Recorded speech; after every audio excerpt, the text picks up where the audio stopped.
Brian, do you have any concerns at all about Max because of what happened in July? And I know that you said that there's going to be a fight regardless of what happens with Max, whether it's him or not. But I'm sure this is the guy that you want to fight. Yeah. Is there any concerns about his health, about his weight cut? There is. I'd be lying if I said there's not. There is. Typically, the times that he's had issues, it's around this time. He's made it all the way, always in his training camp. He's always successful with that, and it's just these last. I don't know if the cutting triggers something. I don't know what it is, man. He doesn't know what it is. But there is a concern there. Obviously, he is the best, and I want to fight him. And that's why he's got the belt around him, And for me, it would be to fight him and just secure my name at the top as well. The next 48 hours, when your phone goes off, are you going to be like, oh no, is this the call coming that the fight is not going on as that's planned? Typically, it'll probably happen, if it does happen, when we're over there. Yeah. I don't think even right now it'll happen. Would you fight Moicano? Huh? Would you fight Moicano? I mean, if he's in standby, you've already beaten him. Yeah, well, we fight whoever we have to fight. Yeah. At that point, if it's for the belt, and they say that Max can't fight, then I can't do that to the fans twice. Right. So regardless on Saturday. Yeah, regardless on Saturday, I'm gonna fight no matter who it is. Yeah. When this whole thing happened, Dana White said Max is not going to be fighting for a long time. That was only a few months ago now. Are you even surprised? Maybe? Feels like a long time. Yeah, but are you even surprised that, I mean, when you hear and when you saw what he looked like at that time a few months ago, and now he's fighting in the beginning of December? It feels, well, they did all the tests, right? They evaluated him, they made sure he's healthy. UFC being the name that they are, I don't think they're going to let someone go in there if they're not in the right state. What does kind of seem a little bit off is the fact that they still can't figure out what's going on. Right. So I'm like, that's kind of where it's like, well, are you guys being professional with this, or do you guys really want to push this fight? I don't know. My concern is always for him. I said it before, like, even though we're fighting, I still have respect and love for the guy. He has a family, he has a kid, and I don't want to be the guy that triggers something bad that happens with him. I wouldn't like to live with myself with that. Were you surprised that they haven't said like what it is, or do you think maybe they do know what it is and they're not saying? I have no idea. I know as much as you do. Both of us did a show in Canada, and that was the first time I heard it. Even he was like, we still don't know what it is. And I looked over like during the show like, fuck you mean you don't know what it is? I was like, are you serious? And we're scheduled already in not too far from now. Right. And I don't know. I pray for the guy, and I hope he's good. Yeah, you guys actually have a lot in common. You guys are in a lot of ways cut from the same kind of cloth. Is there something? Does that affect how you approach this fight with Max? Not really. I like when I seen him and the way he was talking and everything. Low key, I was like, I can see myself partying with you. Like I can see myself hanging out with you. Like he's from Hawaii. I have a lot of love for Hawaiians. We go there all the time, surf and everything. I even said it before. It's gonna suck, because you have two guys who like this guy's dope. I consider myself a cool person, but we have nowhere to go though, and it's like either you vacate it and you move up a weight class, and then we keep doing this, or we have what we have now, which is where we fight each other. So for you, when you beat Frankie, I feel like a lot of people in the past just thought of you as obviously T-City, right? So what do you think that did for not only people understanding what a complete fighter you are, but even just for your own sense of confidence, being able to knock out somebody who's never been knocked out? It felt good. It felt, because I've always known it, and then during training I always prove it, but when I fight, somehow these guys I end up wrapping these guys up. And I get frustrated with myself because I know I have a lot more in me. And it just sucks when you can't show the world that. because they're not there to watch you train. Sometimes I do some things that we film. I'm like, no way, I did that, and I'm like, imagine if everyone could see that. Like, I have this skill, it's in me, right?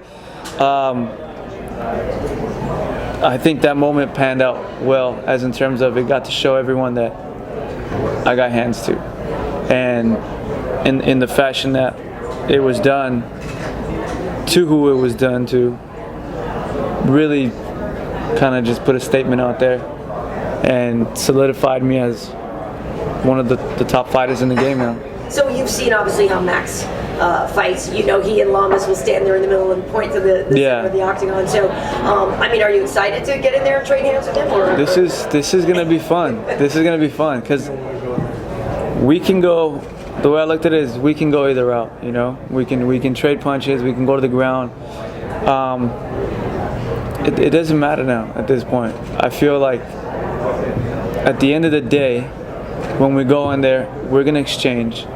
A lot is gonna happen, and once all that happens, once we bang it, whatever, then it's gonna be time to really look for the finish. I do that to everyone. I'll stand there and I'll bang with you, and you give me your best, I give you my best. If you want to go to the ground, we'll go to the ground. Once we kind of do this for a while, then I go, okay, now let's finish this. And that's always been my style. And you seem to have kind of shaken off the slow starter moniker. Yeah. Yeah. Did you see yourself as one? Yeah. Like I said, even till now, I feel like I'm still new to learning, and to the game in itself. I feel like I got thrown in there with tough guys, and I had to just kind of just pick up the pieces while I was in there. Like, no choice. They threw this guy at you. Fight him and finish him and do whatever you can and whatever you have to do. And I was still like unsure of what I was able to do. And now, the more I go into camp and training camp, and I go in there and I find more things about myself and I train in a different way, I just get better. And I'm happy with it because as a martial artist, you get excited because you're like, I always say like, me right now would beat me in 6 months ago. That's always the goal. I'm always trying to beat myself. And in doing so, like when I step in the octagon and I fight, these things happen. And even I'm like, damn, well, that was dope. Next, like, okay, what's next? And now that, like I said, now that I'm getting comfortable and I feel like I'm finally learning and I'm moving in the right direction, I'm excited for what's next. You know, like whether it's slow start or fast start,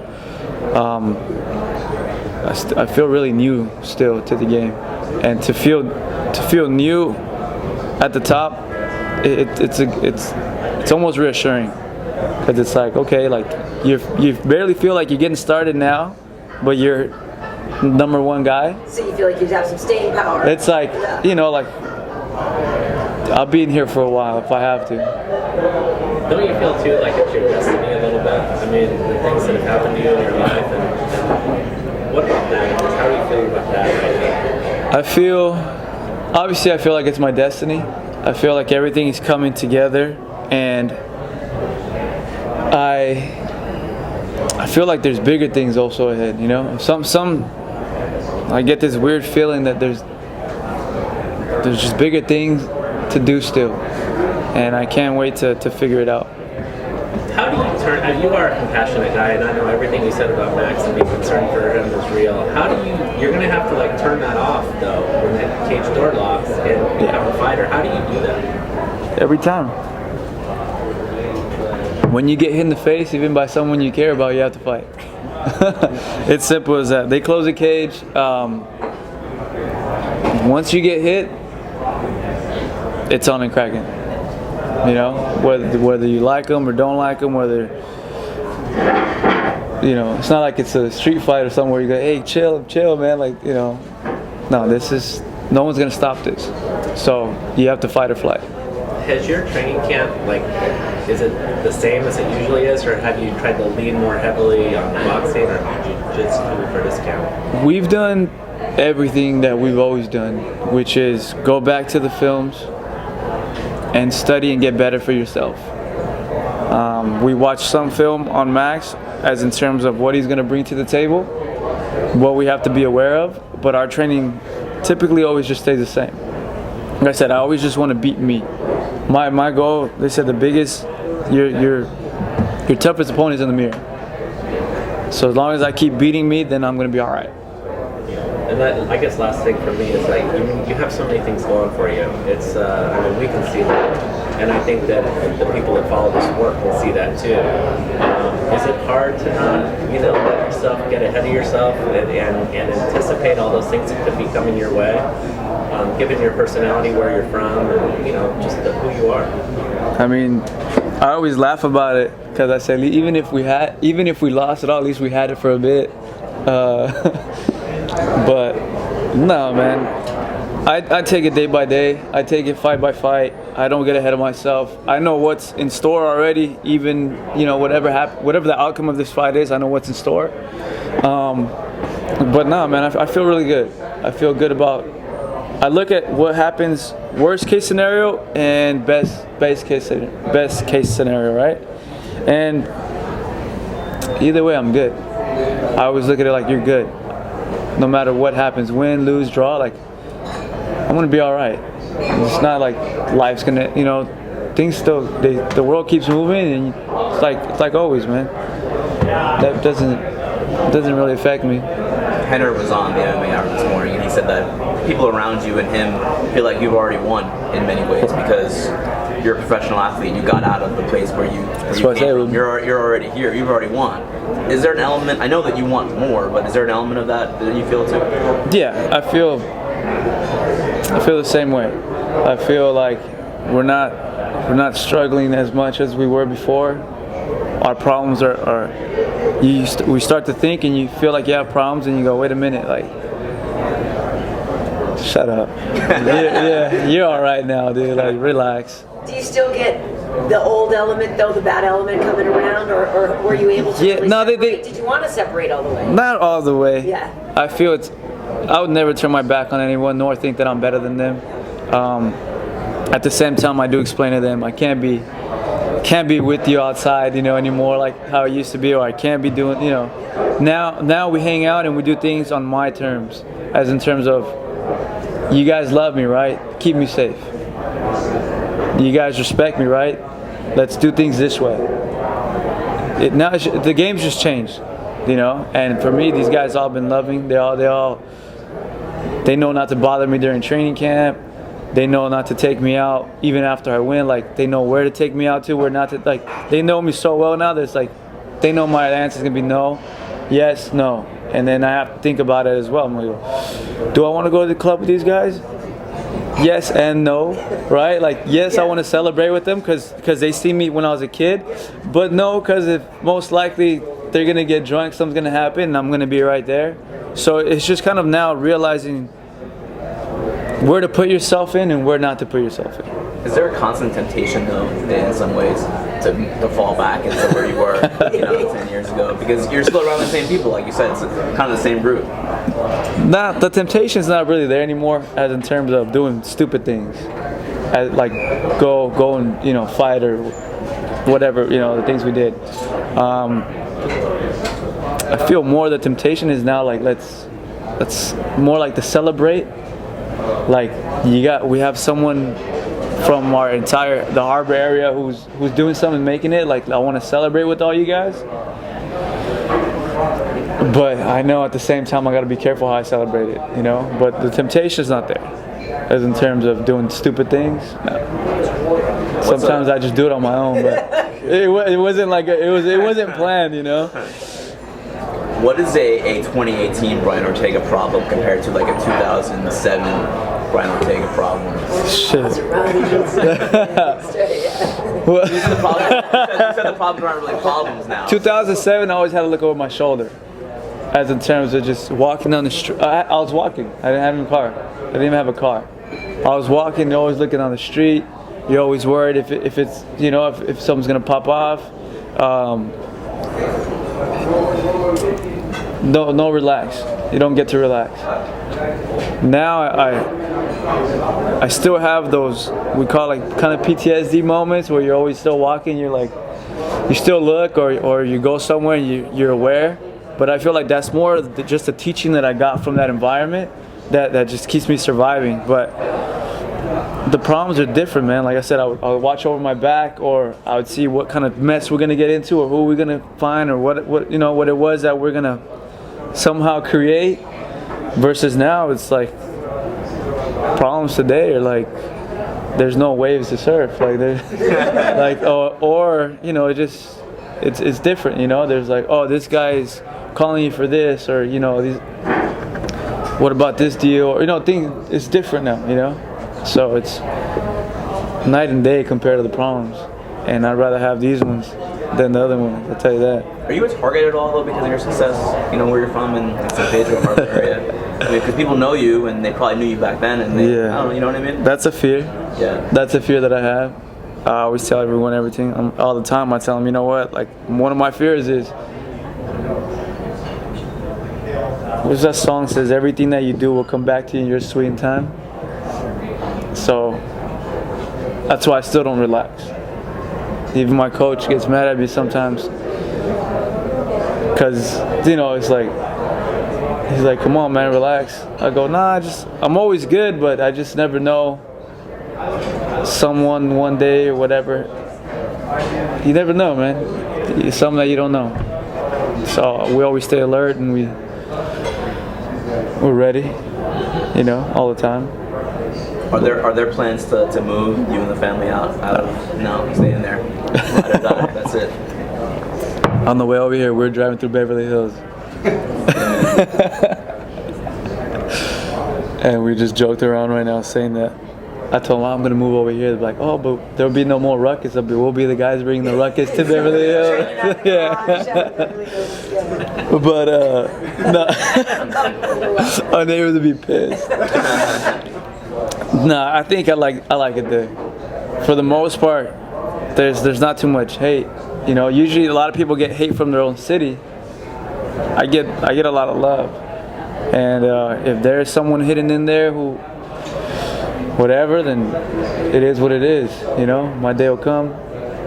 So if you have a target on your back there, and you have a target if you become the champion, who do you look over your shoulder for? You've had quite a run, and like you said before, they've put only tough people in front of you. But when you're already sitting there looking over your shoulder like that, who do you see in the featherweight division that's nipping at your heels that is going to be the next threat? There's a lot of people coming up. We said it from a long time ago. Joe, he's the guy that's up there. Max Holloway's there.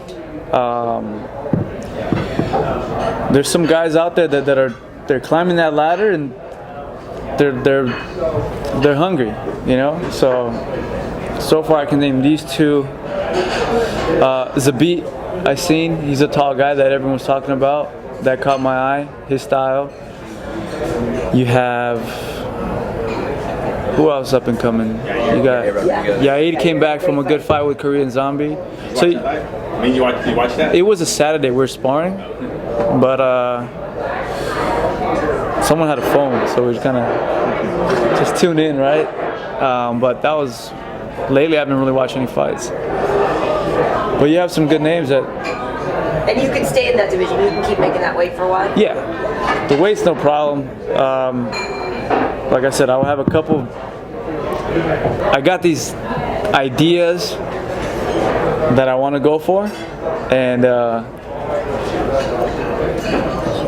if I'm become successful, then hopefully I can start asking Dana White for them. Yeah. It's all the super fights now. Yeah, it's the super fights. So is that the type? Because then you look at it, you're like, okay, the champions are good. Like you become a champion and you do this, and then you look at it, and some of these guys who make super fights, even you're like, damn, I wish I was a part of that fight. So I want to be. I like super fights. I want super fights. I like guys that I can match up well where people don't know what's gonna happen. Like I feel like this, whether the title was here or not, I feel like this is a super fight. But could you fight TJ at 35? Can you make 35? I don't know if I go that far. Yeah, I'd make it, but I don't think I'd show up right. No, I don't think so either. I'm not trying to see that. Catch weight 140. So when you watch Embiid versus Conor, are you going to be in there? I was. Yeah, I was watching a lot of things in that fight that I was. If I was in that position, I was like, There's a lot of things I would be doing differently, and that kind of just made me realize the more kind of just what I want as a super fight if I ever get there, and it's within reach. If I play my cards right, it's within reach. It feels like you're more interested in the Khabib matchup than the Conor matchup in some ways. Yeah. Just the stylistic matchup. The stylistic matchup, because every grappler, we have this. I mean, since even before I was training, this whole wrestler versus jiu-jitsu. You know what I'm saying? This, we get along in the gym, but we're always like, and this is a matchup where our hands are both good. He's a top game guy and a wrestler, and I'm a bottom game guy, and I'm a jiu-jitsu guy. You know, it's like, yeah, I'd watch. If both those guys were off for a long time, the trouble they got maybe Ferguson too. Ferguson is a good bottom guy jiu-jitsu as well. That's why he's got a shot for Khabib first, I think. But we'll see what happens with that. You know, he's got a good bottom game. Yeah. One of the things that happened with the last fight that we saw is that you stood your ground on a lot of things with the UFC, with Dana. So, you talk about your evolution as a fighter. What's your evolution as a businessman? Like, as opposed to when you first got in the UFC, you were ready to fight anytime, whatever you could get. I am a businessman. I'm a businessman, but I'm a businessman. That's what Ed Source always tells me. Too busy eating. Too busy eating. See, a businessman worried about himself. I feel like I'm learning. Like I'm learning about the game. Now I have I've always had ears, like things to listen to, but the people that I've been listening to lately are people who've been around the game, people who understand the game, people who tell me, they kind of reassure me of my worth, because you always doubt yourself. These guys, like, coming from a good source, like, trust me, man, like, just believe me, what I'm telling you, and they explain these situations, and then I go, all right, I'm gonna trust what they're saying, and it works out, and then later on it unravels, and you're like, damn, you guys were right. Like, I'm glad I stuck with you guys, because I had my own doubts, or like this whole, which is what every fighter has, right? You don't want to say no to them because you know how it is. But if you say yes, you also don't want to be a yes man who just kind of gets used and tossed aside after you're done. So there's this balance of how to play your cards right, and I feel like so far we've played them all right. I feel like everything's ended right. Sorry, is there a dream, like, I know you're talking super fights, but is there a place you've always wanted to fight? Like, are you one of those guys that's always wanted to fight in the super arena in Japan or anything like that? Yeah. Any place you dreamed of? Not really. No, I feel like the only one missing is Staples. Staples. Okay. Yeah, because I fought Anaheim, I fought Honda Center, I fought the Forum, and being the LA guy, I feel like Staples is the one where it's like, let's sell it out, let it be hometown. Growing up, obviously, you always see the Staples Center, driving on the 110 freeway, you see everything all the time. That's the one missing. And last time I was there, I wasn't even fighting, and I threw up the LA in Staples Center, and the whole place erupted. And that just kind of had me thinking, imagine when you fight here, how crazy this place is gonna be. So that's like one on the bucket list still, if I can make that happen. Did you watch the Wilder Fury fight? No, I had tickets to it. My friend, Abner Mares, he's a boxer. Yeah. He invited me there. He's like, yo, I got you, and I was like, not right now. Yeah, like just stay focused. Stay focused. Don't celebrate too much before the fight. Don't get too comfortable. Then after what, like I said, whatever happens, then you can relax fine. You can finally take that weight off your shoulders and chill. Then we go whatever fight we want to go. That's a Brian Ortega problem in 2018. Yeah. That's a problem. Yeah. Yeah, it is. Yeah, you're right. Yeah. Ryan, what do you think will be one of the biggest changes once you become UFC featherweight champion? Not much, man. I feel like one of the changes obviously would be the payout, but I feel like the changes for me would be more, I got this now. What do I do with it? How do I get this gift and use it in a different way than everyone's used it? How do I do that? And I'm brainstorming all kinds of ideas, and I'm coming up with all kinds of situations, and we're putting these things into play now. Before it was a thought, and then now these things they're into play. We have the Brown Ortega Foundation that kicked into play. We had these ideas to sponsor kids. That's already into play. We have 18 kids already that we sponsored. Now we have these crazy hospital visits that I want to do, where I want to be the guy who has the dopest care packages for these kids. Not just here's a shirt and here's it. Like, I want to have the baddest shoes for them, an iPad. Like, even if you don't know who I am, like, I want you to be excited to see me, because you know it's Christmas when you see me. And that's what I want. Like, when I go in there, they're like, I don't know you, but thank you. Like, this, damn, bye. But because I just want to make their day, you know. And so we have all these ideas that now we're putting in motion. So we sponsor the kids. We have the T-City Scholarship now out. We upgraded it now to the 2.0, where we're not just jiu-jitsu, but anything that you want to do, we'll take care of it.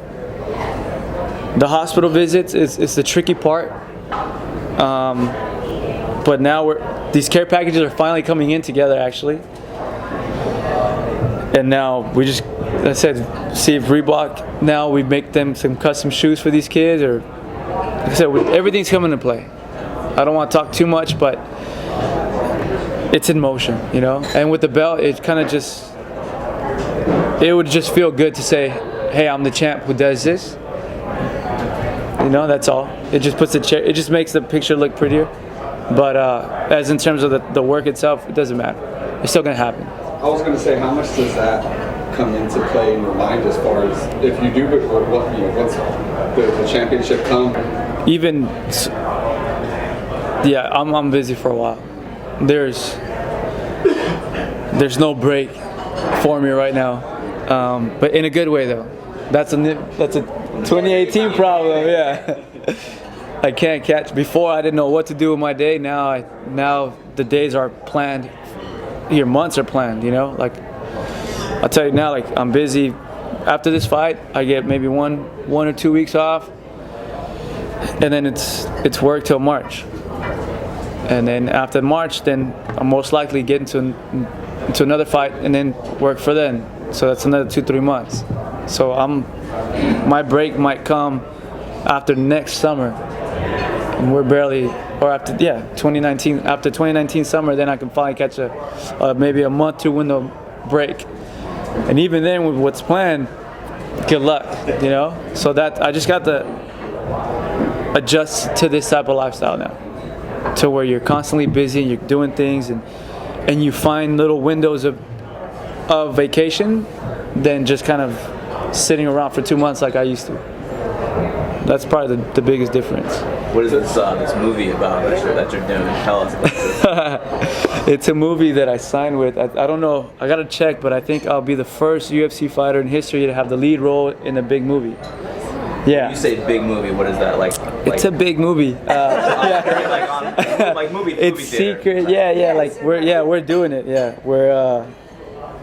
I didn't really talk to the producer yet, so I don't know what he wants. If I can say what I can't say. It's just us. No, it's fine. It's just, yeah.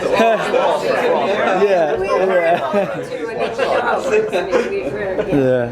But it's put it this way: we'll be filming for 3 months, from January to March. This coming. Yeah. Okay. Wow. Yeah. Where are you from? In Texas. Okay. And then in Thailand, and then. Okay, but is it a movie about a fighter though? Is it a fight-related movie? Yeah, Okay. it's action. So Yeah. you're remaking Bloodsport. Bro, you're giving all the information. I'm not saying too much. All right. Got it. Yeah. Oh yeah, I gotta be quiet. That would be dope. That's what it is. Yeah, we're doing something. We're doing something cool. And then there's other opportunities that popped up that, yeah. So does picking up the championship here and this movie opportunity, does it bring that fighting at the Staples Center that much closer to a reality? Yeah, because then I look at it like you're a star or you're known in different kind of pools, right? Like the fighting world, okay, you know, and then now you're transferring into this acting Hollywood scene, and then you get known in that, and then you become So do you feel comfortable you could say, hey Dana, I got this belt and I got this movie? we'll sell this place out easily. Yeah, it'll I mean, LA's already behind me, you know, and the more fans I get from the more fans I pull from different pools, the better, you know, and that's kind of what it's about. Because you have people there, hey, I followed you because of this, I followed you because of fighting, I followed you because I saw you in that movie, or I saw you. So now you just attract different people from different places and you put them all together to watch you do what you do, which is what got me here is fighting. Are you aware that you have a pretty good female following?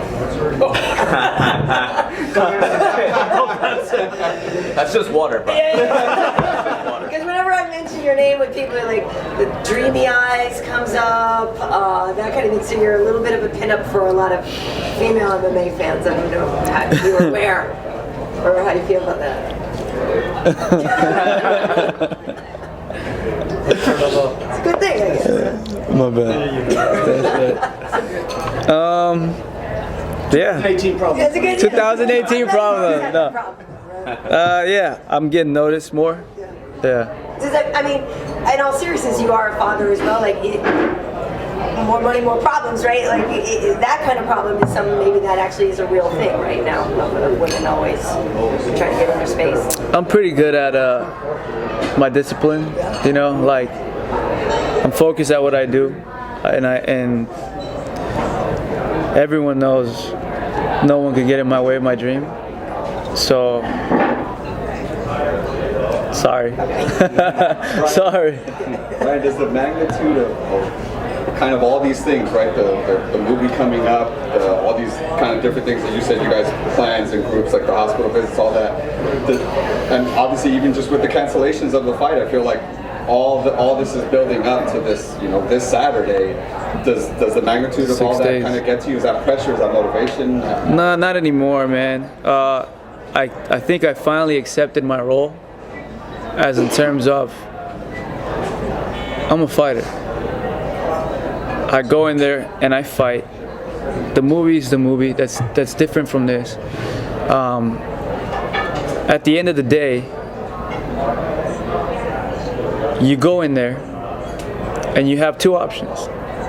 Two choices gonna happen. You're gonna win or you're gonna lose. And you're either gonna knock them out, submit them, or TKO, or decision, and vice versa. Once you become comfortable with that, it allowed me to be free. I hated the fact of losing or the thought of losing, and it scared me. And I couldn't, like in the beginning phase, I couldn't really be who I was during training because of that fear. When I trained, I wasn't afraid of losing a sparring session. So I had to treat the same way the sparring sessions as I treat the fight. Go in there, do your best, have fun, come out in one piece. And be safe, and be healthy to where you're able to do it again. Whatever happens, happens. We've become successful with that so far. We've been undefeated. Let's keep it going. And for me, there's no more pressure. The pressure now just comes of I just kind of want to chill during fight week, but we have to do a lot of promotion for this, you know. And given the fact that we're the main event, it comes with the territory. And I have to realize that if I want to become more successful, if I want to get the attention of eyes, I have to do this a lot more. So now I'm just being comfortable with media. And so far, we're doing a good job. All that, like you said, the attention and all that, and the potentials of bigger fights and just everything else. Does that do anything affect the way you want the outcome of the fight? Like, do you want it to be dramatic? You want it to be either standing up and knocking them out? Like you said earlier, you want to show your other skills. No, I'm not picky, man. I take it. Yeah, I get it how I can take it.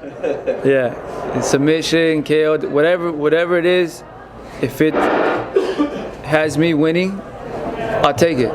You know, if I had to break an arm in there and swing it and then still win, I'll do it. You know, like that. That's how badly I want to win. But it doesn't really change the outcome of how I want it to happen. You know, I'm happy either way.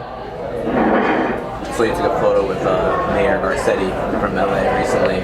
You wouldn't be interested in politics down the line, would you, at all? Politics? I like the fact that I'm in conversation for this. Who knows, man? I don't know too much about politics, so I can't say. But as in terms of like the helping people out and raising things for the communities, that's something that for sure I'm always interested in. But I just doing that more as in terms of the Brian Ortega Foundation. I'd rather just have them get behind me and just support what I'm doing, you know? Like if we want to build better schools, build better schools. If we want to make this better, let's do that better. If they can help me do that and I can help them do that, then for sure we're going to do that. You know? I don't consider myself a politician, but I would just like to make things better. And he knew my name. He knew you? Yep. That was pretty cool. Yep. I walked up and James was like, "Hey man, that's Mayor this and he's that." He was from. He's like the guy telling me the details, right? And he's like he comes from San Pedro, like the same area, like this and then. And I looked at him. He goes, "Hey Brian," I go, "Oh Mayor, blah blah." I go, "Yeah, you're from," and I'm literally repeating, like, "You're from San Pedro and you came there, so am I." And then we were talking, and then I was just happy that he knew me. Yeah. You know, I was like, that itself was like a win. Like, he knew who I was.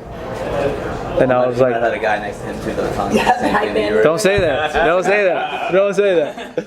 I think so, though. I think so. But still, then we recognize each other then. But I'm guessing that must kind of be fun sometimes when people don't expect you to be a professional fighter and maybe, you know, I don't- that's the thing, you don't look the part, so do you get that a lot? Like, no way!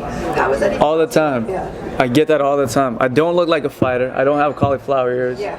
I have long hair. If you look at me and you say that's a fighter, you go, hell no. Not a good one. Yeah, right? That's a good one. Right, yeah. But I mean, but she's right though. Can't argue with right. I don't look like a fighter, and I like it though because it just allows me to be in the position I am now, to where I can venture off wherever I want to go. I can go into acting. I can go into this. I can go and I can go different ways now, and because of fighting, I can do that. And I just like it, you know. I like the ability of almost like a chameleon, right? You put on a camera and put on some whatever, and you're an actor. Put me in a cage, I'm a fighter. Put me somewhere else, and you know, put me in the ocean, I'm a surfer. You know, I go. I don't know what I am. I just do it all, you know. And I want to be good at everything, but yeah, I'm not your typical. Yeah, I don't look like a fighter. That's my problem too. You know that? Because I go somewhere, like I'll go out, and everyone always picks on me. Yeah, just cause. I find that surprising. I know people who don't know. You'll go somewhere, and like I'll have some guys that look like fighters, but I beat them up, and they stay away from them. And then I walk around and they'll give me like the shove and the push, and they'll look at me and I'm like, fuck. And then I'm like, then these guys step in like, hey, Chid, and they're like, oh, we don't want to fight you, but him. And I'm like, all right. Like that guy at the bar says he's a UFC fighter. Right. Everyone's like, I'm that guy. Yeah, I'm that guy. Sure, bro. sure, bro. I fight for the UFC. Like, Okay. Okay. I train UFC too. Yeah. But yeah, I've kind of accepted that. I've accepted it. Yeah. I used to walk around with a chip on my shoulder because of that, but now it's like, nah. Let them hate. If you can go back in time and tell that mid 2000s teenage Brian Ortega that you're about to fight for the UFC title, you're doing a feature film, you have this foundation, all these things going your way, what would teenage Brian Ortega say if you told him all that? You sure you came from a time machine? I don't know, man. I've always believed in myself. I probably would have just happy thoughts, I think. Just to know, like, damn, the future's all right. Because in that time, things were pretty dark. So to know that there was, like, a nice light, it would have felt good to know that. Because the old me didn't really see too much light. So it would have been good to know that there's something at the end of that tunnel. Would you have believed it though? No, probably not. But it would have just felt. Hope is good, you know. Hope is good. Is that important to kind of you to tell that story, to bring it to kids that maybe were feeling similar things that Absolutely, I feel like given with the right audience or the right, the kids who are struggling, talk to them. I feel that would be something good, to talk to them about not giving up, not quitting, having that light, having that hope, staying strong. Because nowadays we break mentally a lot, and we're not being trained to really contain that. Because my dad always said we all have a monster inside our head. It either controls you or you control it.